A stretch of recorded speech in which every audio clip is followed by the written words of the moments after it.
La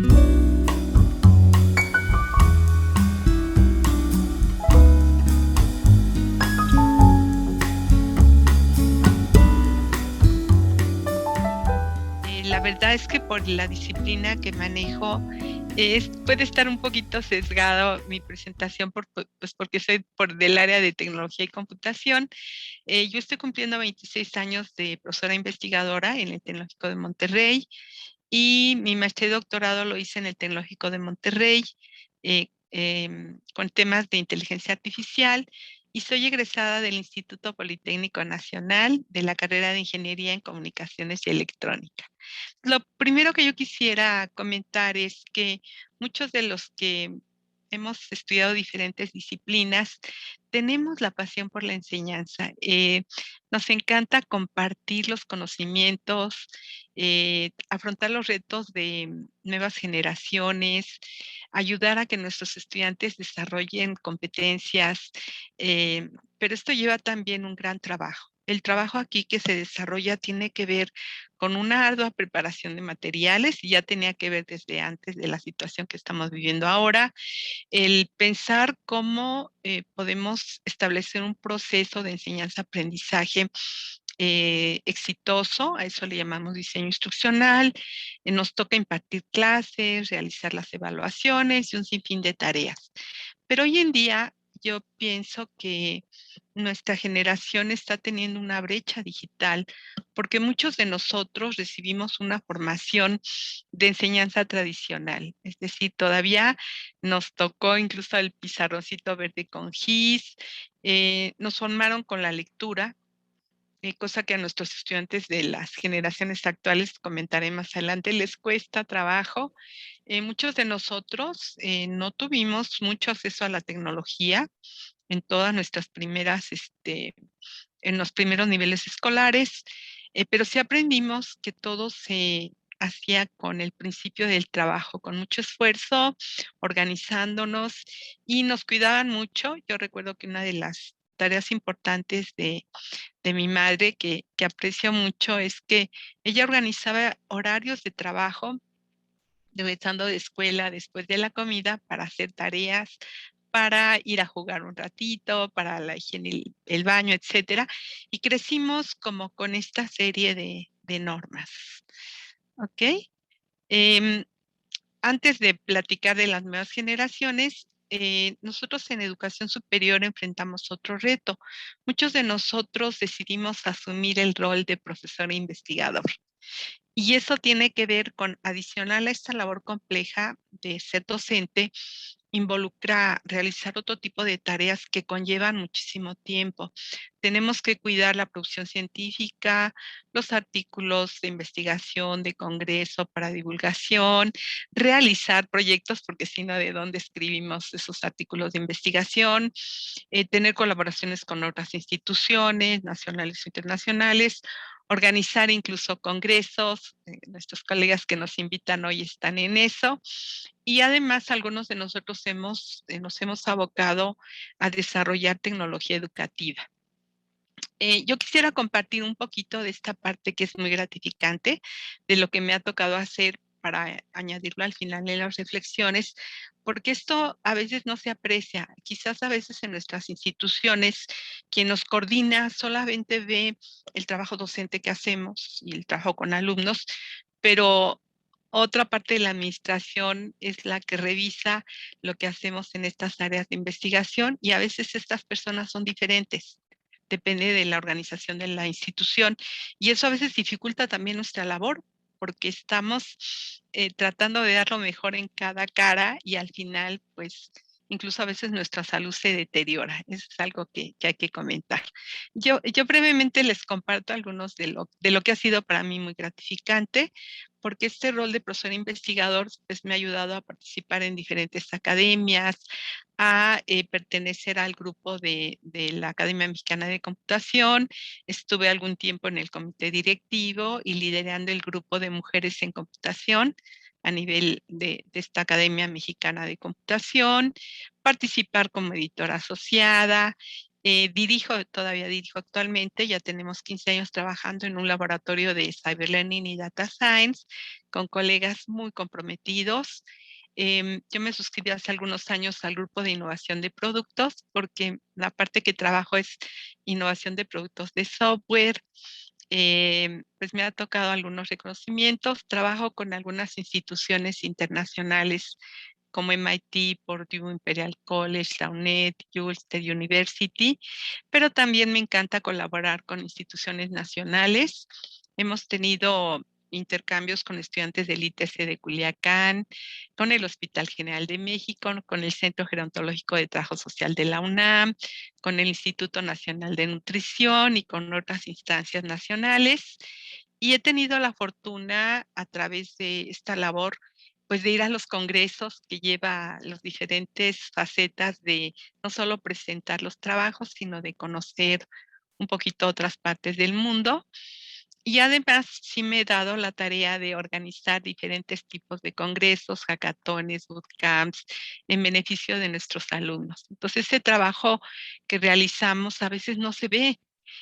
Adicionalmente, organizo también talleres para profesores a nivel internacional y realizamos actividades especiales para estudiantes con carácter social. Entonces, este es algo que cuando veamos nuestros retos de ahora nos complica también la ecuación.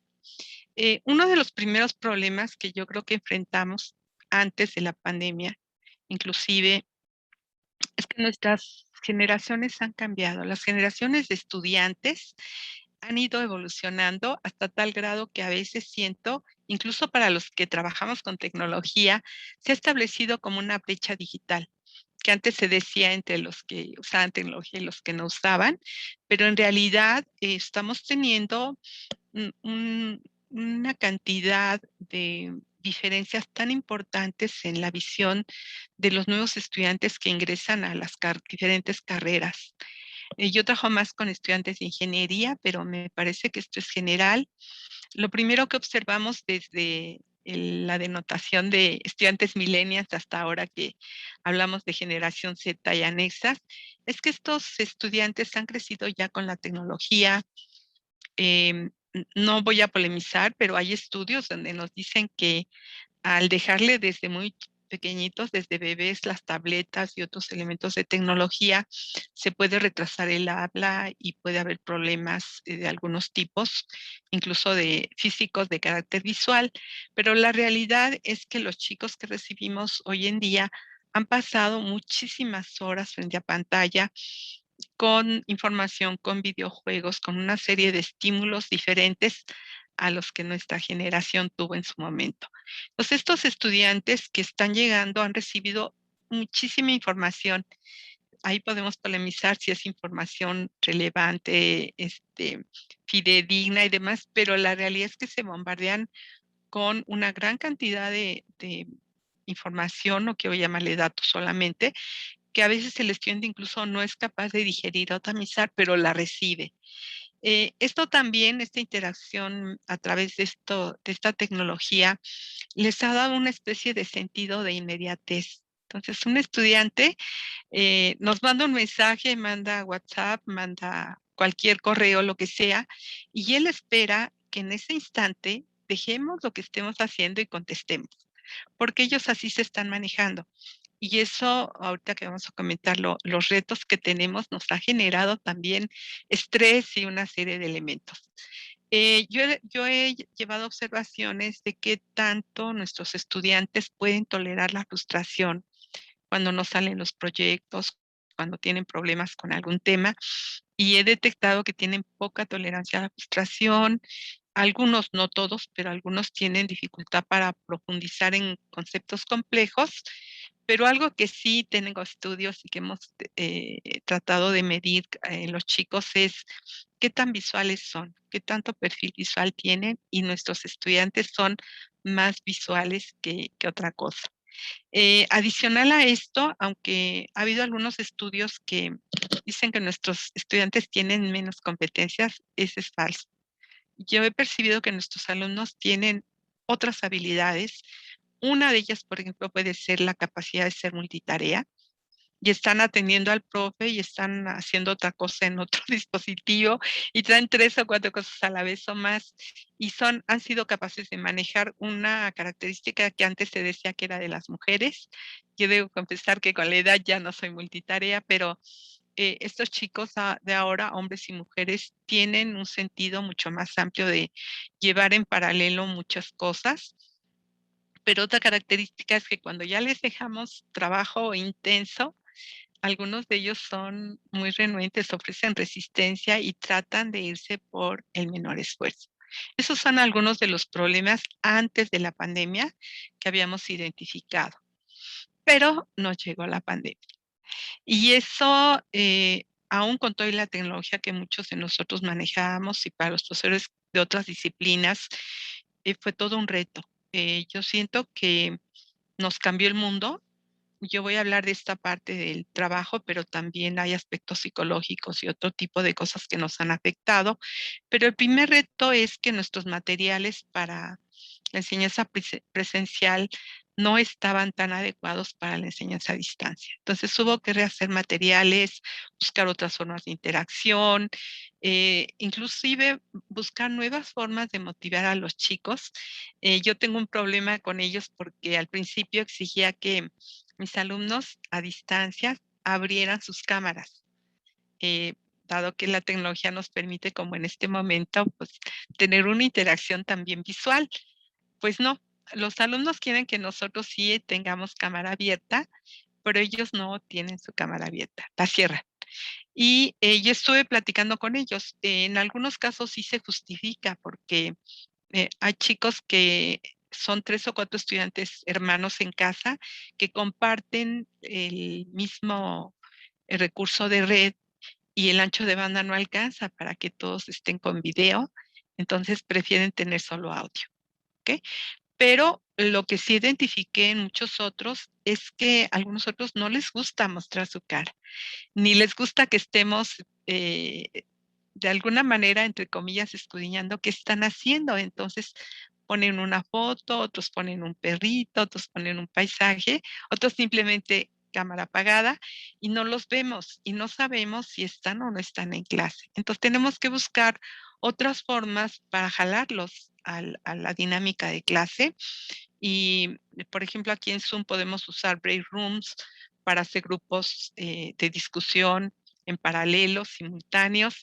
Tenemos otros recursos, pero créanme que aún así he tenido varias sesiones donde hago break rooms y hay 2 o 3 alumnos que no se incorporan a su grupo de trabajo, al subgrupo. Se quedan en el limbo y no sabemos dónde están y como no los vemos, no tenemos manera de verificar que estén en clase. Bueno, es hasta ahí algunos retos de interacción, pero hay otros retos más difíciles, em, que implican que tengamos que aprender nuevas herramientas tecnológicas. Yo tengo amigas muy creativas que se han metido, que manejan más de 30 nuevas APs, para poder,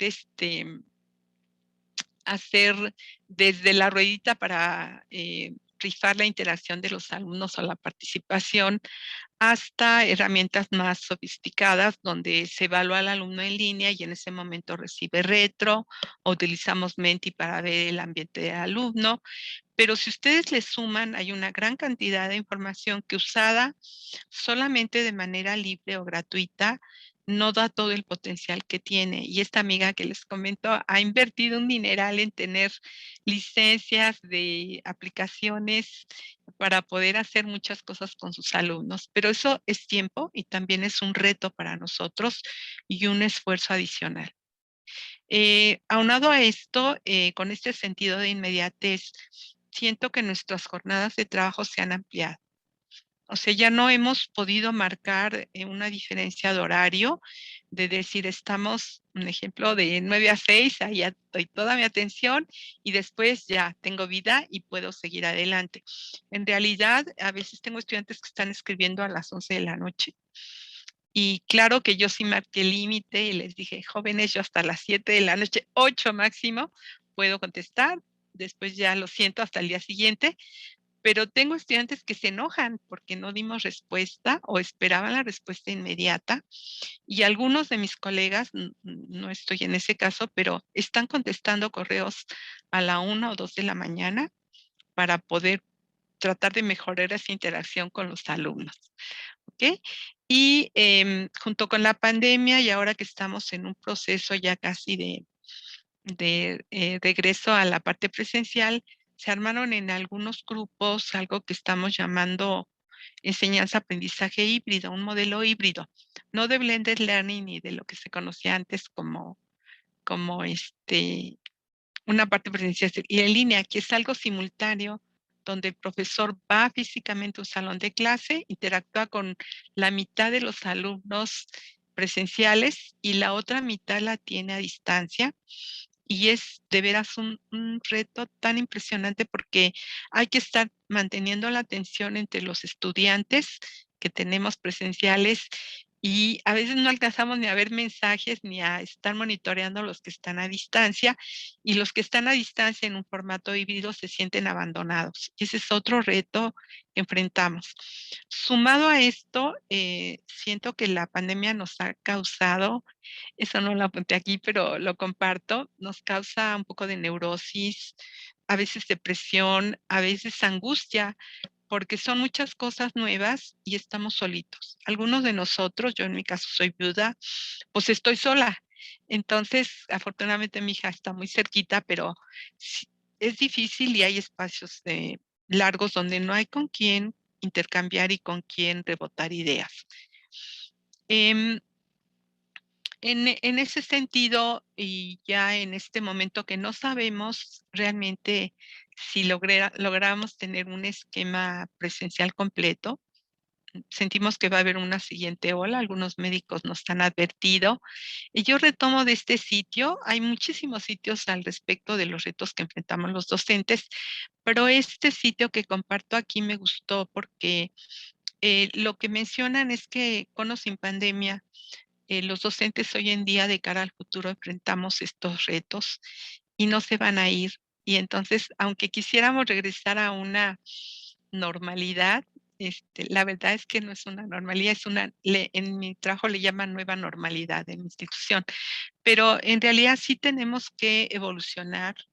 Nuestra generación lo requiere para modificar la forma de enseñar, para tener elementos más activos e interacción con nuestros alumnos. No se va a ir esta necesidad de incorporar nuevas tecnologías, va a persistir esta demanda de los estudiantes por involucrarnos más allá del horario de clase y tenemos que buscar formas ingeniosas y novedosas para poder atenderlos sin morir en el intento, buscando siempre promover la confianza y motivación de los alumnos, pero también buscando nuevos mecanismos de evaluación, tanto de conocimientos como de competencias y de competencias transversales o de habilidades o soft skill que van involucrados en el proceso. Estamos viviendo un mundo muy interesante y yo siento que tenemos muchas oportunidades para enfrentarlos, pero los retos están fuertes. Ya finalmente, quiero compartir un poquito de algunos ejemplos de tecnología educativa que hemos trabajado en los últimos 15 años y que de alguna manera ahora retomamos para ayudar a los alumnos. Yo dediqué mucho tiempo a trabajar el desarrollo de laboratorios virtuales para diferentes temas de robótica, de física, y algunos otros temas. Hemos dedicado bueno, me he dedicado a desarrollar ambientes de entrenamiento en línea, adaptativos, ambientes de autoría para facilitar el desarrollo de los simuladores, ambientes con modelado emocional, con simulaciones de física, involucrando a los alumnos en roles. Y hace aproximadamente 6 años añadimos algo que se llama tecnología áptica, y les llamamos ambientes visoápticos, cuando podemos añadir el sentido del tacto a un ambiente virtual para poder hacer que los estudiantes, además del ambiente virtual, perciban las fuerzas y los objetos que hay en el ambiente. El primero que hicimos fue un simulador de sutura, muy interesante, con apoyo de un médico cirujano. Y hoy en día tenemos alrededor de 14 desarrollos visoápticos para enseñanza de electromagnetismo, que es muy útil porque ahí los experimentos no son fáciles de hacer y menos ahora en pandemia. Pero tenemos muchos modelos de mecánica clásica, de manejos de resorte, de flotación, de plano inclinado, que es un manejo de torcas para controlar un carrusel y otra cantidad importante de desarrollos. Y por último, actualmente estamos en pruebas de un ambiente adaptativo, un ambiente de aprendizaje adaptativo que va registrando, permite organizar por institución, por facultad, por departamento, por clase, va organizando toda la información, se dan de alta reactivos y luego se teje una especie de arbolito adaptativo para ir identificando con menor esfuerzo qué sabe y qué no sabe el estudiante y al final le ofrece recursos de diferentes tipos, de la parte de contenidos, pero también este sistema está ligado a un ambiente de perfiles y de la teoría de autorregulación de aprendizaje, donde si el alumno detecta que, perdón, si el sistema detecta que el alumno requiere alguna guía para control del estrés o de ansiedad, para tener una mejor automotivación, le despliega videos y otros recursos acorde a lo que él necesita. En eso estamos en tecnología, pero los retos siguen y yo encantada de compartir y contestar preguntas de los participantes sobre alguno de las cuestiones que hemos compartido.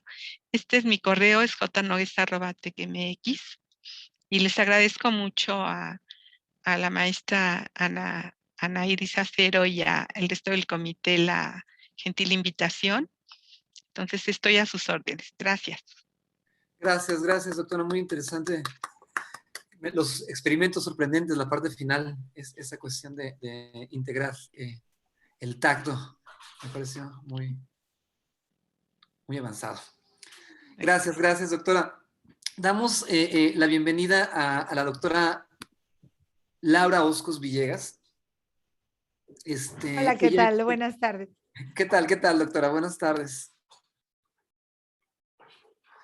Voy a leer su semblanza. Ella es egresada de la Benemérita Escuela Nacional de Maestros, donde estudió la normal básica. Estudió la especialidad en pedagogía y en la normal superior de México. La maestría en gestión y dirección de centros escolares en la Universidad Panamericana, Campus Bonaterra, donde obtuvo la medalla al mérito académico. Está doctorada en Ciencias de la Educación en la Universidad Cuauhtémoc, Campus Aguascalientes. Fue becaria tanto de la Universidad Autónoma de Madrid en España, del Diplomado Fortalecimiento de Competencias Docentes en la Sociedad del Conocimiento, como de la Comunidad Económica Europea, París, Francia, Sistemas de Calidad en Enseñanza. Es investigadora en líneas como liderazgo directivo y estrategias de cognición, entre otras problemáticas pedagógicas. Actualmente es profesora y diseñadora curricular de licenciatura y posgrado en la Universidad Cuauhtémoc, comisionada del Instituto de Educación de Aguascalientes para capacitar a cuerpos académicos y directivos en torno a la evaluación del desempeño docente. Es directora de un proyecto experimental disruptivo en educación secundaria en la comunidad de aprendizaje Virginia Woolf. Ha publicado guía de trabajo de prefectura en secundaria y telesecundarias, ponencias como acompañamiento docente en procesos de reforma, entre otras ponencias, antología de competencias didácticas, entre otros muchos textos. Tengo el honor de presentarles a la doctora Laura Oscos. Ella es bueno, trabajo con ella en el proyecto de posgrados en la Universidad Cuauhtémoc y es muy bueno trabajar con la doctora Laura.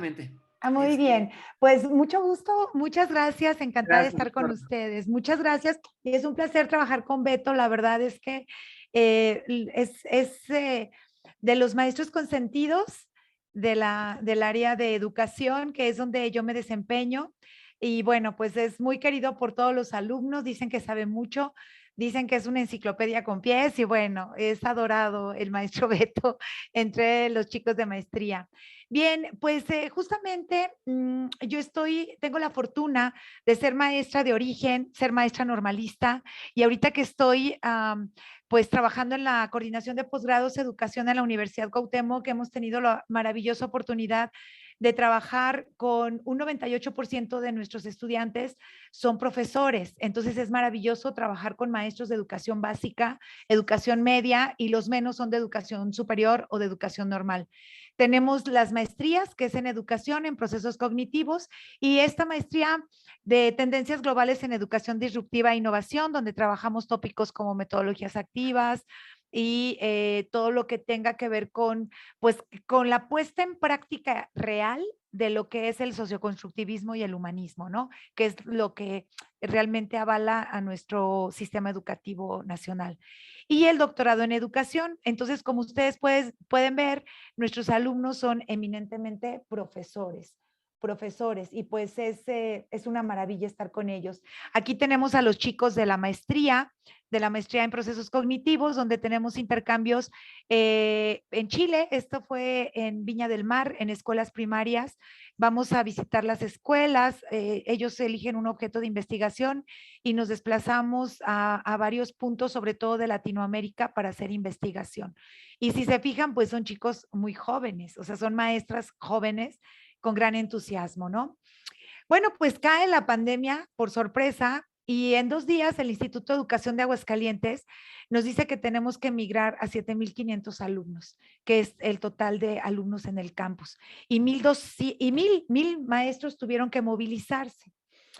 Pues de entrada, para no crear más estrés del que ya teníamos, nos dijeron, bueno, vamos a utilizar plataforma Webex y vamos a utilizar sus mismas prácticas que llevaban a cabo en presencial, las van a llevar a la distancia. Bueno, esto fue como para que los maestros no cayeran en pánico, porque como bien dijo la doctora Julieta, pues nunca teníamos como que un kit preparado para pandemia, ¿no? No había como esa preparación ni metodológica ni de ningún tipo, inclusive ni para manejar las herramientas digitales. Entonces usamos Webex, que es la herramienta que la Universidad Cuauhtémoc ya tiene por default, y migramos. Y bueno, empezamos a trabajar desde casa, empezamos a utilizar todas las horas, nuestro tiempo completo en conectarnos con los chicos.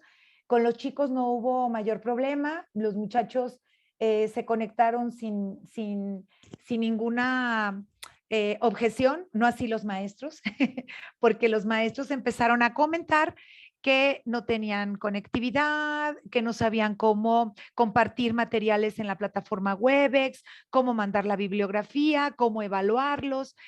Hubo más resistencia por parte de algunos de los catedráticos, no fueron todos, pero sí hubo algunas inconsistencias. Empezó a notarse que había una incertidumbre por cómo entregar las planeaciones. Entonces los maestros decían, pues yo te entrego las planeaciones que yo tengo, o sea, a nosotros nos toca revisar las planeaciones antes de que los profesores entren a grupo.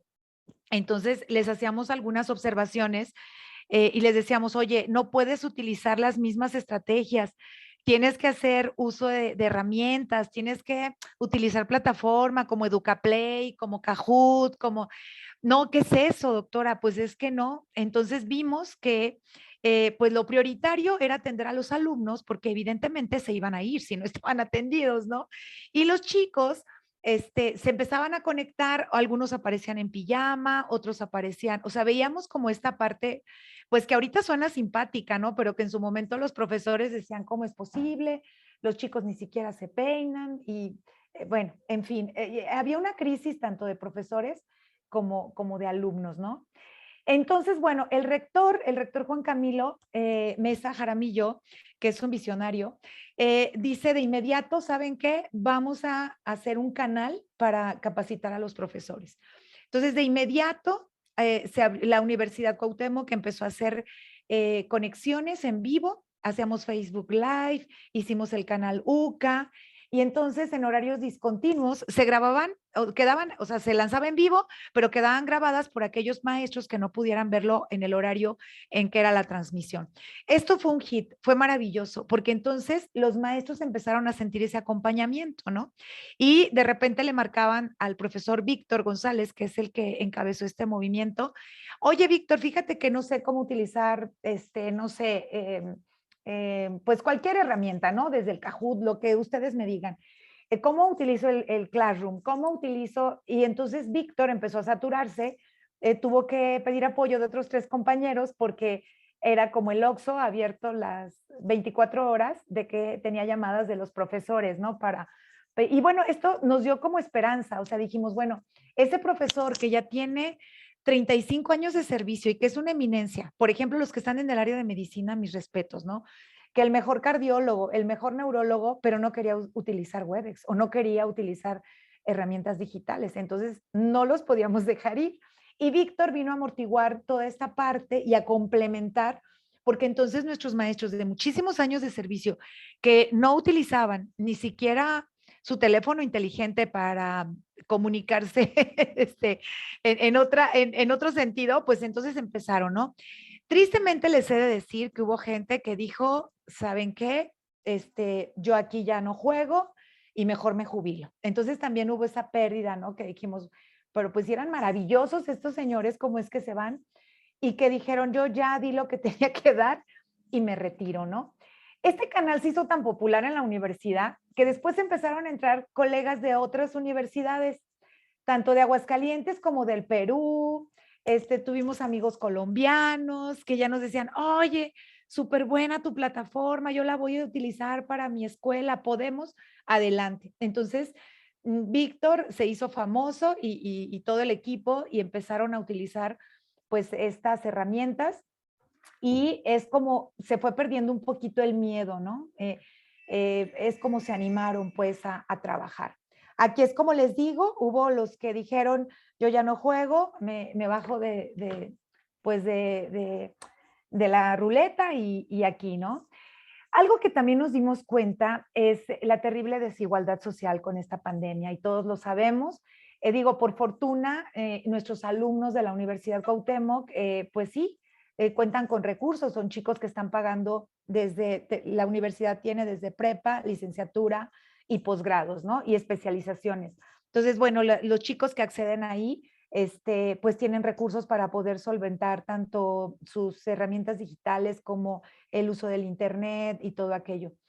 Y también la universidad se solidarizó y bueno, hizo un acopio de 50 equipos, por ejemplo, y las regalaron a las zonas vulnerables de Aguascalientes. Y eso se nos hizo un gesto maravilloso, sobre todo para cubrir a los chicos de educación básica. Y eso dio muestra de que también ellos, pues eran lo que decía la doctora Julieta, ¿no? Como las soft skills, estas, esta parte de las habilidades blandas de los estudiantes, donde se solidarizan y son empáticos. La verdad es que nosotros como estudiantes no tuvimos ese problema de que no tuvieran el recurso, pero sí nuestros estudiantes se solidarizaron y en la secundaria, justo donde estoy transmitiendo y soy directora, aquí vinieron a regalarnos 50 equipos esos estudiantes de la universidad y estoy en la zona más vulnerable de Aguascalientes, entonces nuestros niños pues felices de recibir esos equipos. Ese fue un comercial que sí quería hacerlo porque la verdad es que los chicos, es los aprendizajes que nos dejó la pandemia, que no todo fue tan terrible, ¿no? Y bueno, empezaron maestros que tuvieron síntomas, digo, no hicimos un estudio como tal de que esta parte de utilizar las herramientas digitales los hayan enfermado, pero curiosamente en recursos humanos empieza a decir, ¿saben qué? Tal profesor está en crisis y no. Tal profesor necesita apoyo de la Academia de Psicología porque se siente mal. O sea, los maestros empezaron lo que nos decía el jefe de recursos humanos, empezaron a somatizar, decía él, y los profesores empezaron a enfermar. Entonces, búscate otros profes y espérame, no, tenemos pues como todas las universidades nuestro banco de maestros, pero era impresionante que muchos, y sobre todo los que ya tienen muchos años de servicio, empezaron a enfermar, ¿no? Y bueno, el rector insistía, no es lo mismo en línea que lo presencial, no va a funcionar si empezamos a querer migrar tal cual. Entonces hicimos un esquema de capacitación para, en lugar de trabajar esas enormes planeaciones, empezar a elaborar unas cartas descriptivas, como muy didácticas, muy concretas.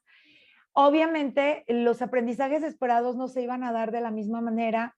Unos te preguntaban, oye, ¿tiene que llevar inicio, desarrollo, cierre? Oye, ¿cómo vamos a evaluar? Es que si el chico no se presenta, si no prende la cámara, ¿es falta? O sea, empezaron los maestros a querer hacer lo mismo que hacían en presencial. Entonces ya les explicábamos, no, o sea, ahorita el punto es que no se vayan, o sea, los chicos tienen que estar con nosotros y no hagas esa enorme planeación.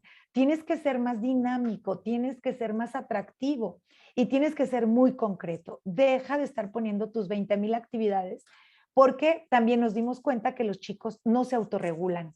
Entonces los profesores querían que, aunque fueran maestros de posgrados y maestros, porque no eran cualquier tipo de alumnos, eran maestros, daban por hecho que iban a gestionar sus propios procesos de aprendizaje, ¿no? Y estos son nuestros alumnos. Todos ellos son profesores maravillosos, tenemos asesores técnico-pedagógicos, directores de primarias, maestras de preescolar, maestros de secundaria, de CONALEPS. Nuestros usuarios son maestros, ¿no? Y pues bueno, fue maravilloso porque ya vimos que hubo una respuesta positiva. Yo creo que los maestros, y quiero aquí echarle porras a mis compañeros, ustedes saben que reformas educativas van y vienen y los maestros salimos avante, ¿no? O sea, con lo que tenemos y con lo que podemos, los maestros hacemos uso de la creatividad y de los recursos que tenemos a la mano para poder salir avantes. Y esta no fue la excepción. O sea, entraron a EducaPlay, entraron a muchas plataformas y empezaron a tratar de hacer menos aburrido el asunto de pandemia, ¿no? Y bueno, también nosotros vimos el sistema híbrido. La universidad hizo una gran inversión porque empezó a darnos elementos tecnológicos para trabajar con las cámaras, desde los alumnos que estaban en presencial y cómo trabajar con las cámaras de los chicos que estaban en casa. Nos dieron micrófonos especiales. Aparte, imagínense, teníamos careta, teníamos cubrebocas, teníamos guantes y luego nos ponían no sé cuántas cosas para que te oyeras y para que te vieras y camaritas. Parecíamos astronautas dando clase, pero funcionó porque los chicos se quedaron. Y algo que sí tengo pues que admirar es que ese despliegue económico que se hizo, la verdad fue maravilloso. Y entonces tuvimos con los chicos contacto desde casa y desde las aulas. Y esto fue bastante bueno, ¿no? Y bueno, todas estas herramientas que ustedes ven, aquí ven a los chicos, están unos en presencial, otros están en casita, empezaron a usar las diferentes plataformas, hubo esquemas de capacitación, la verdad es que muy fuertes, y empezaron a tener una perspectiva distinta de lo que era aprender. Y me encantó, porque ya vieron que aprender no era aburrido, que es lo que hemos estado luchando por años, ¿no? O sea, les digo que socioconstructivismo va y viene, desde 1980 nos lo quieren poner intravenosa y la verdad es que el conductismo sigue imperando, ¿no? Y entonces era maravilloso ver que teníamos nuestras plataformas, ahí ven esa pantallota en el salón de clases y bueno, trabajando con los chicos diferentes herramientas, la verdad es que fue bastante bueno, ¿no? Y yo sí quiero respetar y reconocer a todos ustedes que, a pesar de los inconvenientes, tuvieron la disposición, porque creo que ese es un tema de disposición. Cuando se quiere, se puede, ¿no? No importa la edad, no importa que estemos así de arrugaditas, queremos hacerlo y lo vamos a poder lograr. Y los profesores tenemos que ser optimistas, o sea, aunque estemos en condiciones pues no muy favorables, tener la disposición, ¿no? Y no solamente hablamos de recursos tecnológicos, sino también esto de estar trabajando en horarios discontinuos y que también los maestros decían, es que los chicos se distraen, es que no tenemos como las condiciones más favorables. Bueno, a pesar de eso, hay disposición, hay ganas de hacerlo y mis respetos para los compañeros. Aquí hay una maestra maravillosa en el campus que tiene, ahora verán, tiene como unos 45 años en la docencia y es la número 1 en los TikToks y logró capturar a los alumnos con los TikToks. Yo la quiero y la respeto infinitamente porque yo no puedo hacer eso, se los prometo. Pero la maestra, la mejor para atraer a todos los alumnos y no dejarlos ir. Y esa es una habilidad, o sea, es una habilidad, ¿no? Yo les hablaba de estas pérdidas materiales, humanas, pero también yo creo que esta pandemia, y rescato lo positivo, nos dejó mucho aprendizaje, sacamos fuerza de donde pensamos que no la teníamos, valorizamos, nosotros somos sobrevivientes de esta pandemia. La vacuna, bueno, ha tenido mucho que ver en esto, ha bajado muchísimo la situación pues de mortalidad. Y también movimos muchos recursos cognitivos. Estábamos los maestros en la gran mayoría en un área de confort. Llego, doy mi clase, chalala, y de repente te dijeron, sí, mi amor, ahora sé creativo, ahora sé optimista. Entonces, yo creo que los maestros debemos ser ese principal motor motivador, debemos ser esos alegres de la educación donde dejemos en los chicos ese deseo de transformar, ese deseo de no conformarse, de salir adelante. Y tuvimos que dejar nuestros propios temores porque tuvimos pérdidas. Indiscutiblemente muchos maestros llegaban y decían, murió mi hermana, murió mi madre y tengo que estar al frente del grupo dando clase. Entonces, creo que los maestros de corazón dejaron de ser primera persona para compartirse con los demás y brindar lo mejor de ellos mismos con su luz y con su alegría para poder amortiguar esta parte que en CEP se ha dicho mucho. Nos han dado muchos materiales de la situación socioemocional, pero la verdad es que todo va dirigido a los maestros y a los alumnos, perdón, y muy poco a los maestros. O sea, cómo amortiguas al alumno, al alumno, pero poco se ha dicho de cómo amortiguar a los profesores, ¿no? Y miren, estos son nuestros alumnos. Hemos utilizado, la universidad es muy bonita, Beto no me va a dejar mentir, es muy grande, hay muchos jardines, es hermosa. Entonces ahora estamos trabajando así, utilizando todos los recursos que tiene la universidad, los jardines, los espacios tan amplios y rompiendo con la rutina y la monotonía. Ahora sí queremos que sea un aprendizaje situado, un aprendizaje profundo, un aprendizaje significativo. Son maestros, entonces tienen que emplear todo para poder optimizar sus procesos y sus formas de autoformación. Y justamente ahora que regresamos, no podemos regresar igual, o sea, mudamos de piel, no podemos regresar a lo mismo que teníamos, ¿no? Yo creo que ahora podemos capitalizar todas esas habilidades que desarrollamos. No podemos ya, como estamos en presencial, ya dejamos en el olvido EducaPlay y todas las herramientas. No, ahora creo que es la forma y es la manera y el momento de capitalizar todo eso que lo tuvimos que aprender en poco tiempo y bajo presión y ahora disfrutarlo y ahora adecuar los aprendizajes esperados. Y siempre les digo a los profesores, los contenidos deben de ser el pretexto para formar a la persona y las metodologías activas son una importante herramienta. El trabajar ahora el aprendizaje basado en proyectos, el aula invertida, o sea, trabajar estas metodologías activas nos van a permitir ya no regresar a lo monótono de lo que fueron las clases en su momento presenciales. Y ahora que vemos en retrospectiva cómo empezamos a trabajar en línea, nos da vergüenza. O sea, decimos, ¿cómo hicimos eso? Pero era lo urgente, era lo prioritario, nos da hasta vergüenza. Pero también nos da la oportunidad de reflexionar que estamos reconstruyendo nuestras prácticas y no podemos regresar de la misma manera. Los maestros son muy creativos, vean nada más esa belleza de profesores que utilizan todos los recursos, que tienen que enamorar a sus alumnos, pero el maestro no puede dar lo que no tiene. O sea, tenemos que empezar como docentes a hacer esos motores y ese empuje para enamorar a nuestros maestros y que nuestros maestros enamoren a sus chiquitines de lo que es la escuela. Y pues bueno, ahí está, miren, esa es la última sesión que tuvimos con nuestros alumnos de maestría y pues es un manjar, disfruto la docencia, amo la docencia, siempre hay que fundamentar nuestras prácticas y tratar de que los alumnos se reconstruyan y lleguen a ser mejor personas de cómo se fueron. Muchísimas gracias. Damos la bienvenida a la doctora Rubí Surema Peniche.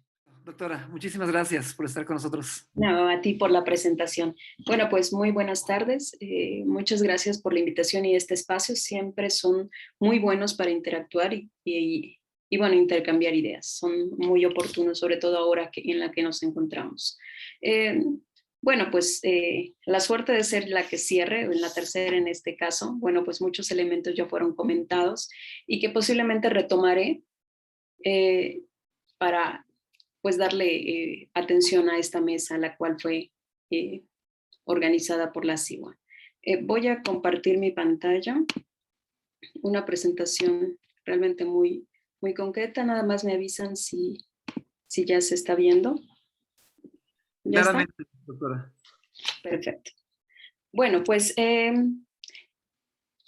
en mi caso, más que compartir experiencias específicas sobre lo que hago en mi campo docente o alrededor de donde yo me desempeño, es más un espacio breve de reflexión, muy relacionado a lo que tanto la doctora Juana como la doctora, perdón, ¿quién me presidió?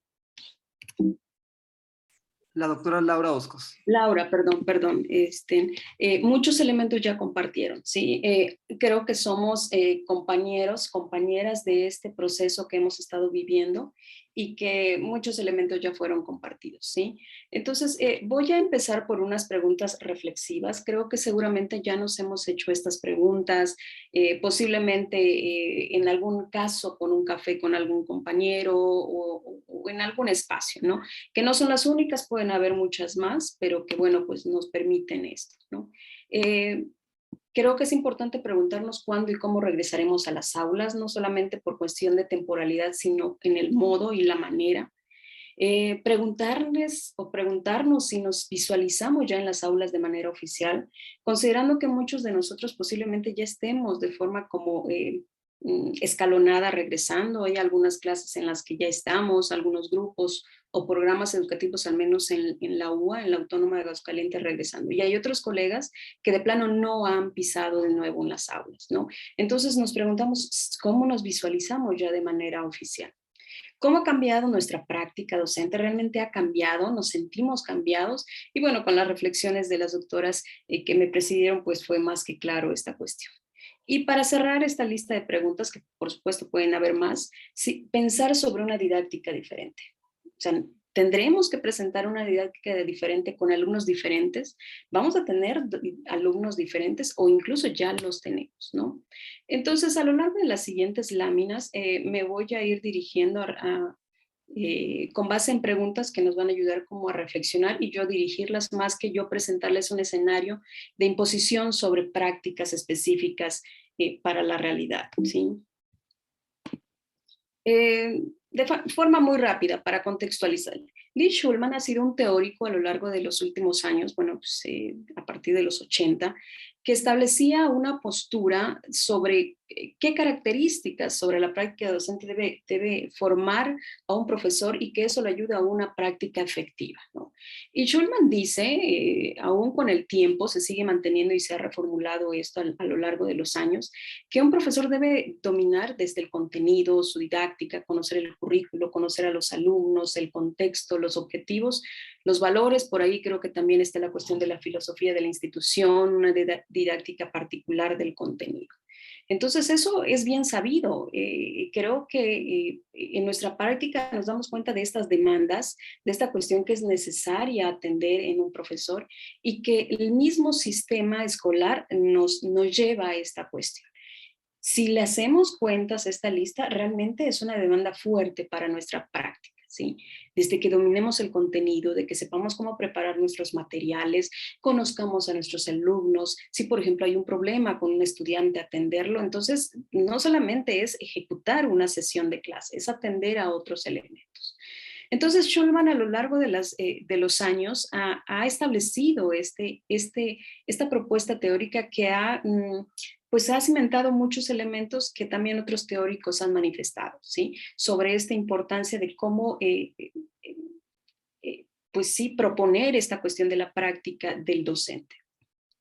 Hay muchos más modelos teóricos que se enfocan a lo que podría ser una práctica del docente, o cómo caracterizar a un profesor en su práctica. Y en el 2006, por ejemplo, Mishra y Kohler propusieron que, con base en lo que ya había presentado en décadas pasadas, ellos consideraban que una práctica efectiva, o que caracterice a una práctica de un profesor efectivo, tenía que engranar 3 elementos. Es decir, un profesor tiene que tener un conocimiento de contenido, es decir, la materia prima que tiene que ver con la cuestión específica de la disciplina, lo que debe enseñarse, lo que dice el plan de estudio, la literatura misma. Debe tener un conocimiento pedagógico, es decir, que esa cuestión que dice la literatura del conocimiento, trazar un puente sobre cómo llegar al estudiante, y eso también es un arte. Pero también hay un conocimiento tecnológico, que es esa cuestión artífice de esos materiales, de esa cuestión física que podría presentar el profesor, que de forma innovadora y creativa podría permitir ese puente que antes comentaba. Obviamente esto, al engranarlo, se van formando diferentes tipos de conocimiento, así como el conocimiento tecnológico, el conocimiento de contenido, así como el conocimiento pedagógico, que a fin de cuentas lo que hace aquí es pensar en un profesor que tenga un conocimiento tecnológico, pedagógico y de contenido. Entonces, bueno, nos preguntamos, caray, bueno, pues ¿cuánto nos demanda esto? Un profesor entonces tendría que enfocarse no solamente a pensar que domina un contenido y exponerlo a sus estudiantes, sino pensar que el puente que traza para que ellos me escuchen y me entiendan y comprendan lo que yo les digo sea el preciso, porque de otra manera, pues no estoy cumpliendo con esto. Entonces, conforme más se van como engrosando o al menos perfeccionando estos modelos, parecería que es más demandante el trabajo para un profesor, que cada vez que se presenta un nuevo modelo, un nuevo experto, una nueva propuesta teórica, parecería que al profesor se le pide cada vez más, cuando en realidad lo que se hace es ir perfeccionando, clarificando algunas cuestiones que por sí mismos ya nos forman parte de nosotros como profesores, pero que tenemos que ser conscientes de ello. Pero entonces todo esto que nos engloba, que nos aqueja, por decirlo, o que nos demanda, ¿qué pasa con una pandemia? ¿No? ¿Qué pasa en un escenario de pandemia? O bueno, cuando vemos que ya casi le podemos llamar post-pandemia, que realmente todavía estamos en eso, ¿no? En realidad, bueno, pues es una pregunta fuerte para todos, porque si vemos en esas propuestas teóricas sobre la práctica, parecería que no es fácil atenderlas cuando tenemos una situación que no esperábamos y que nadie quería ni planeaba, ¿no? Por lo tanto, el trabajo del profesor ha cambiado, los ritmos y los horarios, ¿no? Antes sabíamos nuestro horario de levantarnos, tener lista nuestra vestimenta, la trayectoria al colegio, a la universidad, a la escuela, llegar, interactuar con colegas, retirarte, volver si tenías horarios intercalados, entre otras cuestiones, ¿no? Ahora ya el ritmo es diferente, no solamente en un espacio, sino en horarios en específico, lo que decían hace un momento desde la demanda del alumno respecto a horarios que ya no identifica y que tú inconscientemente permitías eso. Estrategias, las estrategias han cambiado, por supuesto, ¿sí? Si antes, por ejemplo, establecíamos estrategias físicas con los alumnos, por supuesto, cuando viene este boom de la virtualidad, pues no fue tan fácil, ¿no? Ya estrategias quizás ya no tenían la misma funcionalidad o un mismo efecto. Demandas, por ejemplo, no solamente de los estudiantes, sino también de cuestiones administrativas, las demandas de los alumnos, ¿sí? Los alumnos esperando ya cuestiones más novedosas, cuestiones que ya le permitan un poco más de interés a las clases, aun cuando tú o nosotros creíamos que eran las adecuadas. ¿Por qué no los procesos administrativos? Las instituciones, la universidad misma u otros organismos de educación superior o de otro nivel, se dieron a la tarea de establecer procesos que dieran seguimiento al trabajo como nosotros como profesores, ¿sí? Esto implicaba, no sé, desde llenado de bitácoras, documentos, informes de que estemos desempeñando nuestro trabajo como profesores, que bueno, forma parte de la función misma de estos procesos administrativos, pero que en algún momento también nos incomodaron. No dejar de un lado también la innovación, que por supuesto forma parte de esta cuestión de la tecnología, el ser abiertos también o no abiertos a estas cuestiones, porque también fue algo complicado, y las emociones, por supuesto, que no podemos olvidar, desde el estrés, la ansiedad, la incertidumbre por todo esto. Y bueno, pues entonces vemos que no fácilmente encaja lo que la teoría misma nos establece, aunque podemos responder a eso con lo que tenemos actualmente en la demanda de la pandemia, ¿sí? Pero ¿a qué hemos enfrentado? Aquí de forma muy rápida. Mucho de esto se debe desde experiencias vividas por colegas de forma personal, por espacios disciplinares en las que se ha presentado mucho de estas cuestiones y que de otros colegas que han compartido, ¿no?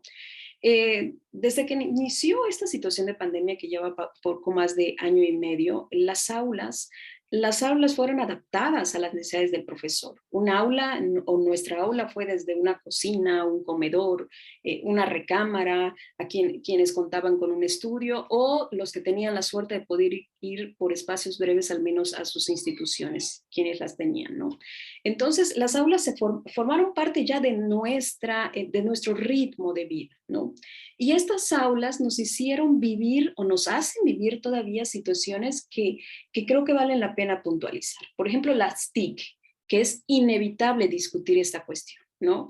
Al inicio no sabíamos qué iba a ocurrir. Algunas instituciones tuvieron suerte de que al tener acceso o derecho por paga a escenarios, plataformas, fue fácil. Aquellas instituciones que no tuvieron que buscar cómo improvisar medios electrónicos, digitales, virtuales para esto.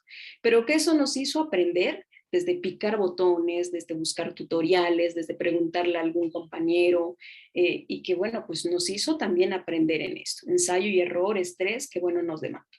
La cuestión virtual, por supuesto, también ha venido a formar parte de nuestras aulas improvisadas. Cuando digo improvisadas, es decir, aquellas que forman parte de un escenario que no estaba planeado, porque a estas alturas, bueno, pues ya tenemos esa concepción clara de lo que forma parte de una situación áulica, ¿no?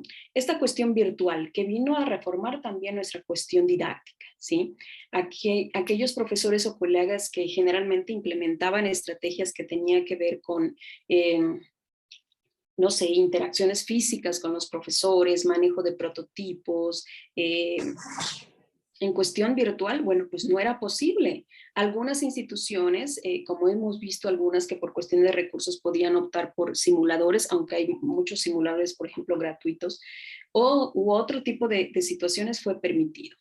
Pero, por ejemplo, en mi caso, que yo trabajo en el área de formación docente, en el área didáctica, cursos como era el diseño e implementación, por ejemplo, de situaciones didácticas del alumno para un escenario futuro en docencia.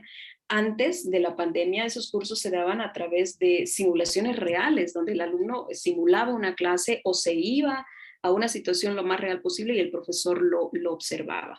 En estas cuestiones de virtualidad se tuvieron que improvisar algunas situaciones y adecuarlas para que el alumno, bueno, pues pueda lograr de cierta manera las competencias de la mayor manera, ¿no? Otro punto es la exposición, que no quiero dejar pasar por alto y que creo que nos ha mantenido como pegados a las sillas o al menos pendientes de esto.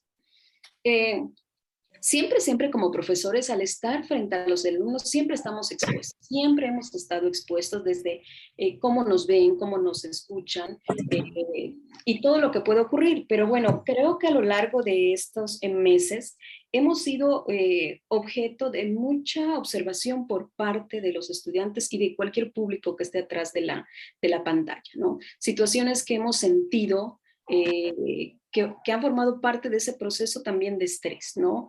Tenemos desde una grabación, una toma de captura, una pantalla, una fotografía, un audio grabado. Entonces eso nos ha tenido pegado a la idea de que si no dije un ejemplo equivocado, si no ofendí a alguien, si no miré de forma equivocada a las pantallas o a la cámara que me está mirando. Y eso nos ha traído mucho también ansiedad y estrés. De cierta manera, muchos profesores han comentado que esto vulnera o ha violado nuestro derecho de cátedra, pero que bueno, vino también a cambiarnos esa situación y a sacudirnos para pensar realmente qué es lo que está ocurriendo y qué deberíamos considerar para que esas situaciones, bueno, no nos vulneren más o no nos afecten, pero que sí cumplamos con nuestro papel como profesores, porque también el proceso del estudiante va a continuar y que ellos también se van a adaptar a esto. Y por supuesto el adecuar y el innovar, que junto con todo esto tiene que ver con esta cuestión del aula diferente, ¿no? El adecuar nuestras estrategias, nuestras maneras de cómo interactuamos con los estudiantes, nuestra propia disciplina. Este asunto, por ejemplo, de las cámaras abiertas o cerradas, también ha sido una discusión interminable con los colegas. Hay profesores que consideran que es una manera de respetar al estudiante, hay profesores que consideran que es una forma punitiva, y hay otros que dicen que es necesario que el estudiante se adapte a las exigencias del profesor. Bueno, aquí creo que es una cuestión también de adecuaciones, de lecciones y de cuestiones particulares de cada uno de los docentes. El tipo de docente. Ahora nos preguntamos, bueno, y entonces, ¿cómo podría ser un docente que realmente se adapta a estas cuestiones y que sean en respuesta a estas demandas y, por supuesto, satisfaga un sistema pues exigente? De forma muy rápida, no se trata de establecer una cuestión teórica aquí, sino que sea un puente de reflexión. Brigg y colaboradores, por ahí del 2010, presentaron un libro con base en una investigación muy grande realizada en Chicago. Sobre su interés era lograr identificar qué hacía que ciertos profesores puedan tener un efecto llamativo en el desempeño de los estudiantes o en las escuelas, ¿no? Exitosas. Y ellos, a manera como de comparación, concluían que podía haber dos maneras de establecer estrategias para que los profesores puedan demostrar una buena práctica en el aula, ¿no? Y ellos decían que solamente podría ser de dos maneras, es decir, que exista un currículo y un material que esté exactamente detallado para el docente, es decir, como un manual en el que se le entrega al profesor y que lo siga al pie de la letra para que eso le permita no cometer ningún error y que sea todo totalmente establecido como lo marca el papel.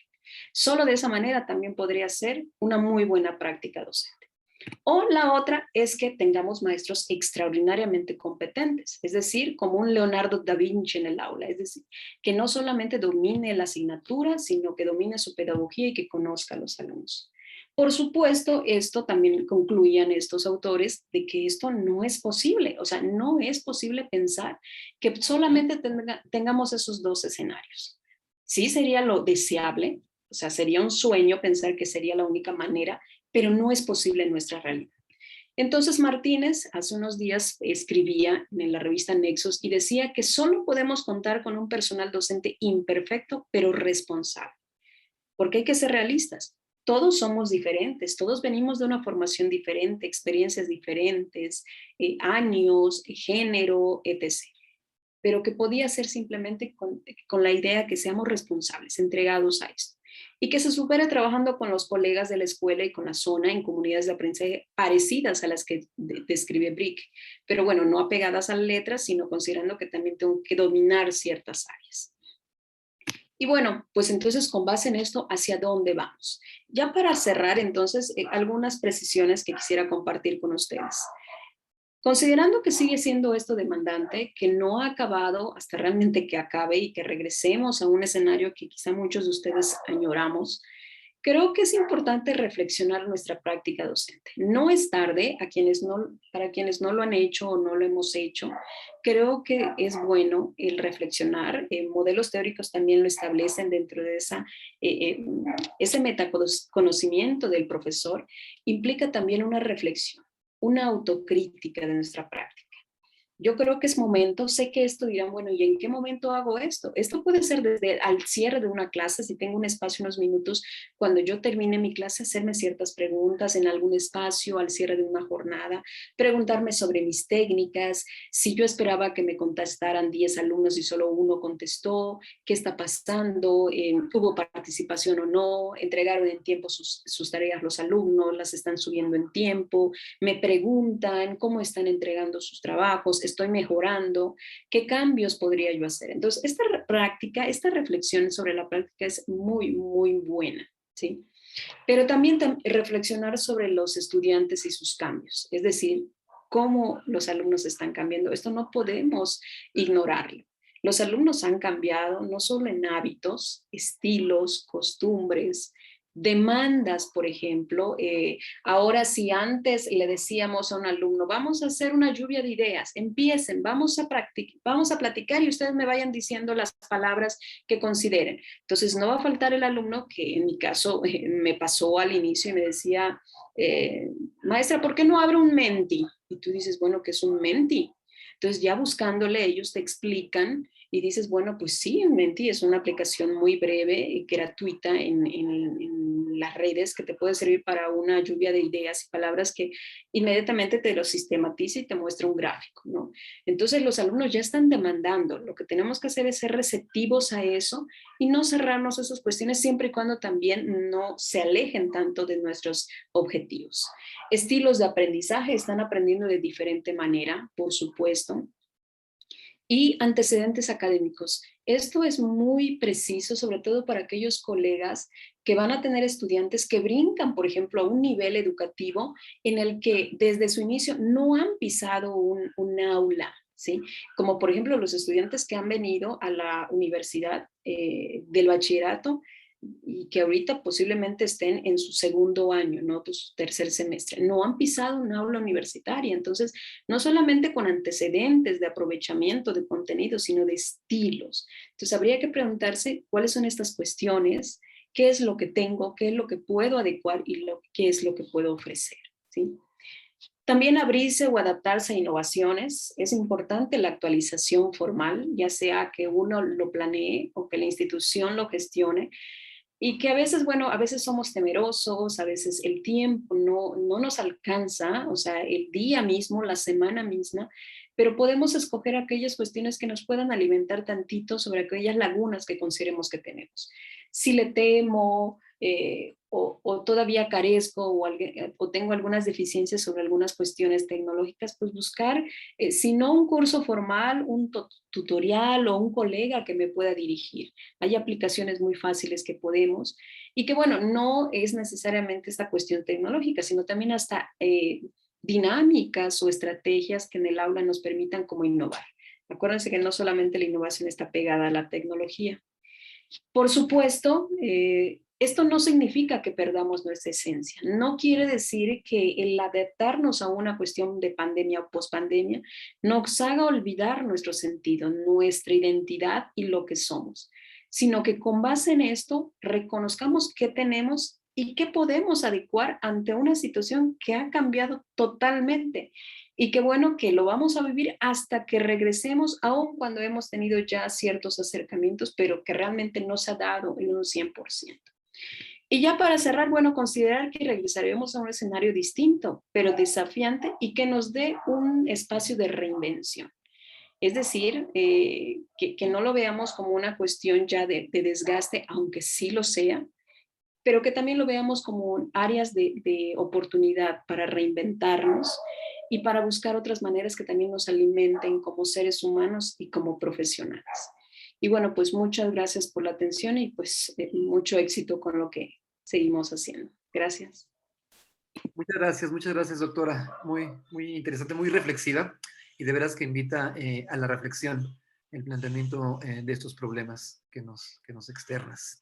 Y si ahí tenemos ahí que sentarnos de veras y reflexionar en todo lo que está pasando y hacia dónde vamos. Gracias, de veras, muy interesante. Hay por aquí algunos comentarios.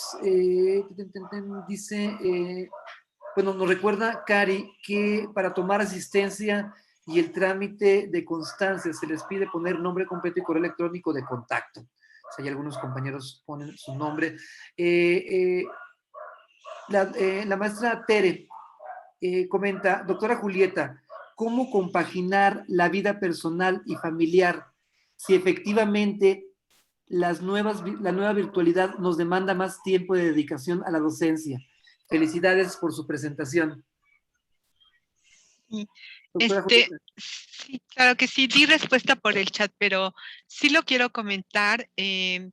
Yo coincido con las doctoras Rubí, con la doctora Laura, en que hay que afrontar estos nuevos retos, pero también yo sí creo que debemos de buscar esquemas ordenados para no morir en el intento, y me refiero a, sí tenemos que tener vida familiar, hay que dedicarle a nuestra salud, al cuidado de personal que debemos tener.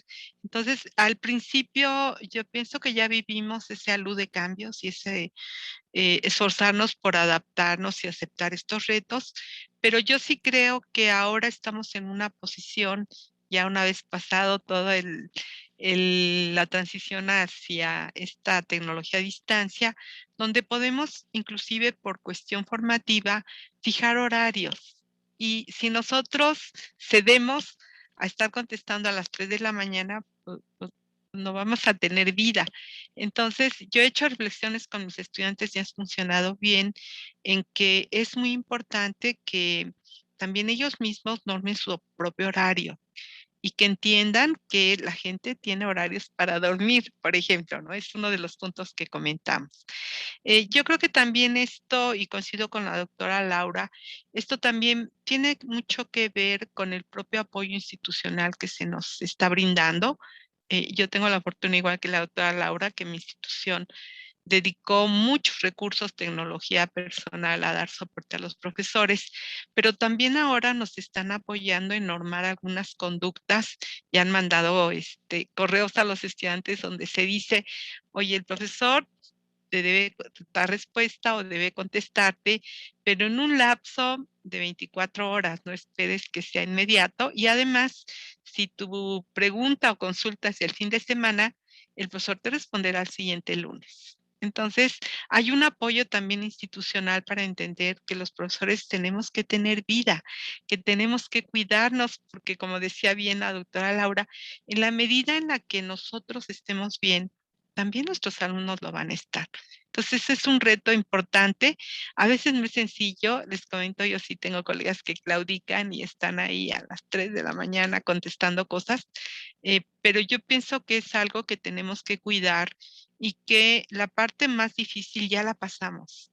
Ya aprendimos todas estas herramientas que se han comentado y muchos ya manejamos los Learning Content Management como Canvas, como Moodle, como muchas cosas, igual que el Kahoot y el Menti y todo lo demás, ya lo manejamos. Ya muchos de nosotros también manejamos TikTok, pero ahora, coincido ahí con la doctora Peniche, ahora hay que regresar aprovechando todo esto que sembramos para que todos, alumnos y nosotros, tengamos mejor calidad de vida.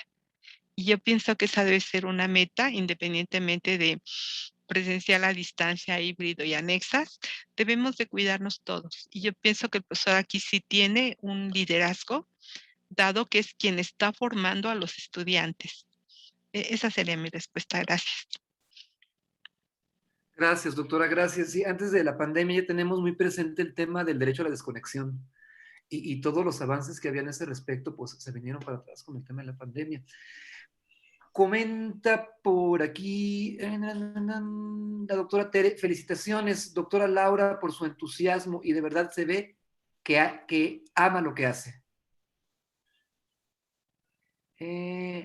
Mari Carmen Santa Cruz, las aulas se convirtieron en una pantalla de un computador, una tablet, un celular, se convirtió en un espacio de 4 lados, la escuela en casa es un dispositivo. Felicitaciones, doctora Rubí, por su entrega y amor a una verdadera vocación. Muy interesante. Maribel Herrera dice, felicidades a cada una de ustedes por su participación. Es evidente lo mucho que aman la labor docente y es bonito que lo compartan. Para todos ha sido muy complicado adaptarnos y aprender a desaprender. Muy interesante, doctora Rubí, dice Tere. Debemos aplicar el derecho a la desconexión digital, sí, como señala Mari Carmen, claro que sí, tenemos que regresar ahí a lo que estamos avanzando. Bravo, doctora Peniche, se requiere reflexionar en positivo, no para quejarnos, sino para aprovechar esta coyuntura. Y los derechos laborales a la desconexión, sí, sí, sí, ¿qué pasó con ese derecho a la desconexión? Felicitaciones de manera generalizada. Muchas gracias a todas ustedes por su participación. Voy rapidísimo a compartir pantalla. Ah, caray. Un poquito, aquí está. ¿Sí están viendo? ¿Sí me ven? Sí, sí se ve. Ok, voy a darle lectura a los reconocimientos respectivos. Dice aquí, la Asociación de Catedráticos e Investigadores de la Universidad Autónoma de Aguascalientes otorga el presente reconocimiento a la doctora en Ciencias Computacionales Juana Julieta Nogues Monroy por su gran participación en el panel Ser Docente Hoy, un reto para nuestras generaciones en el marco de las 12ª jornadas laborales en esta asociación Aguascalientes a 4 de noviembre del año 2021. Muchas gracias. Gracias. Buen trabajo, buen trabajo. Gracias a usted por participar, por acompañarnos. La sigo, otorgo el presente reconocimiento a la doctora Laura Oscos por su participación en el panel Ser Docente Hoy. Doctora Laura, muchísimas gracias. No, hombre, un placer estar con ustedes y un gustazo. Muchas gracias. Muy interesante, doctora, muchas gracias. Y un reconocimiento también para la doctora Rubí Surema Peniche Setzal por su participación en el panel Ser Docente. Doctora, muchísimas gracias por su participación, muy interesante, muy reflexiva.